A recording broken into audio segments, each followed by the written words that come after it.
Hello दोस्तों, इस video में हम एसजीबी ग्रामीण बैंक यानी कि साइयोस ग्रामीण बैंक के सेविंग्स अकाउंट्स को हम एनालाइज करेंगे कि इसके कौन कौन से बेनिफिट्स होते हैं और कौन कौन से हिडन चार्जेस आप लोगों को देने होते हैं। दोस्तों, वीडियो को बिल्कुल भी स्किप मत करिएगा। इसके अलावा दोस्तों हम ये भी देखेंगे कि अगर आप इस बैंक में अपना सेविंग्स अकाउंट्स ओपन करवाते हैं तो आप लोगों का पैसा सुरक्षित रहता है या फिर नहीं रहता है। तो चलिए दोस्तों, देर ना करते हुए वीडियो स्टार्ट करते हैं। दोस्तों, सबसे पहले हम ये जान लेते हैं कि इस बैंक में आप लोग का पैसा सुरक्षित रहता है या फिर नहीं रहता है।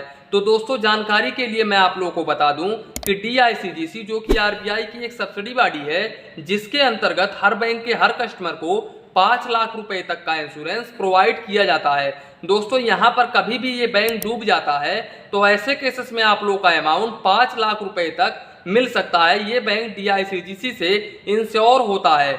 इसके अलावा दोस्तों, अगर हम रेट ऑफ इंटरेस्ट को डिस्कस करें तो यहाँ पर अगर आप इस बैंक में अपना एक सेविंग्स अकाउंट ओपन करवाते हैं तो ऐसे केसेस में आप लोगों को 2.75% पर एनम का rate of interest savings accounts के ऊपर ऑफर किया जाता है। वहीं पर अगर आप 1 ईयर का FD करवाते हैं तो ऐसे केसेस में 7.25% पर एनम का रेट ऑफ इंटरेस्ट प्रोवाइड किया जाता है। इसके अलावा अगर आप सीनियर सिटीजन के कैटेगरी में आते हैं तो ऐसे केसेस में आप लोगों को 7.75% पर एनम का रेट ऑफ इंटरेस्ट प्रोवाइड किया जाता है। अब दोस्तों चलते हैं इनके एवरेज मंथली बैलेंस की तरफ।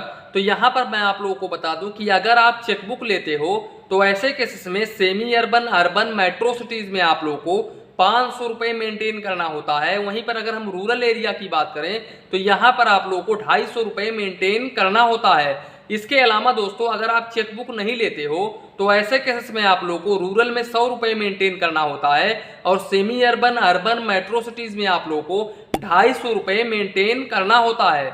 और दोस्तों, मैं आप लोगों को बता दूं कि अगर आप ये बैलेंस मेंटेन नहीं करते हैं तो ऐसे केसेस में आप लोगों को अगर ये अमाउंट जो है वो शॉर्टफॉल हो जाता है तो यहाँ पर आप लोगों को रूरल में 30 रुपीज़ चार्जेस देना होता है। जिस महीने में शॉर्टफॉल होता है उसी महीने का आप लोगों को 30 रुपीज़ रूरल में चार्जेस देना होता है। वहीं पर semi urban, urban, metro cities में आप लोगों को 60 रुपीज़ चार्जेस देना होता है। इसके अलावा दोस्तों, इनके सेविंग्स अकाउंट्स में आप लोगों को 25 पेज का चेकबुक पर फाइनेंशियल ईयर बिल्कुल फ्री में प्रोवाइड किया जाता है। और अगर आप एडिशनल चेकबुक लेना चाहते हो तो ऐसे केसेस में आप लोगों को पर लीफ यानी कि पर पेज आप लोगों को 3 रुपये प्लस GST चार्जेस देना होगा। इसके अलावा दोस्तों, यहाँ पर आप लोगों को क्लासिक डेबिट कार्ड प्रोवाइड किया जाता है। और अगर हम इस डेबिट कार्ड के एनुअल चार्जेस के बारे में डिस्कस करें तो यहाँ पर आप लोगों को 120 रुपीज़ प्लस GST चार्जेस देना होता है। इसके अलावा अगर आप प्लैटिनम डेबिट कार्ड लेते हो तो ऐसे केसेस में आप लोगों को 250 रुपये प्लस GST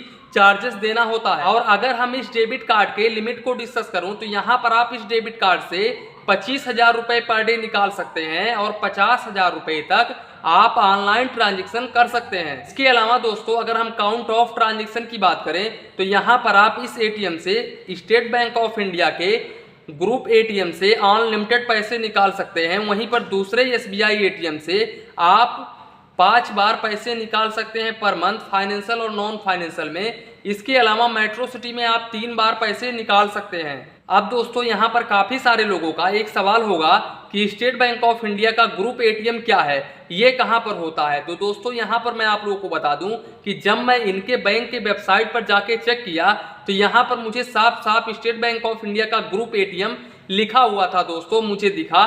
तो दोस्तों, यहाँ पर मैं भी नहीं अच्छे तरीके से समझ पाया, लेकिन मैं जहाँ तक जानता हूँ वहाँ तक आप जिस स्टेट में अपना सेविंग्स अकाउंट्स ओपन करवाते हैं उस स्टेट में जो स्टेट बैंक ऑफ इंडिया का ATMs होता है वही होता है ग्रुप ATM। इसके अलावा अगर आप दूसरे स्टेट में जाकर के पैसे निकालते हैं तो ये होता है दोस्तों दूसरे बैंक का ATM, मतलब अदर SBI ATM। दोस्तों, ये मैं गारंटी के साथ में नहीं कह सकता हूँ, जो इनके वेबसाइट पर लिखा था मैंने वही बताया है दोस्तों। तो दोस्तों, इसी के साथ में वीडियो समाप्त करते हैं। वीडियो पसंद आया हो तो प्लीज़ वीडियो को एक लाइक करिए और अपने चैनल फाइनेंस बैंकिंग को सब्सक्राइब करिए। मन में कुछ डाउट हो, कन्फ्यूज़न हो तो प्लीज़ कमेंट करिए। धन्यवाद, मिलते हैं नेक्स्ट वीडियो में।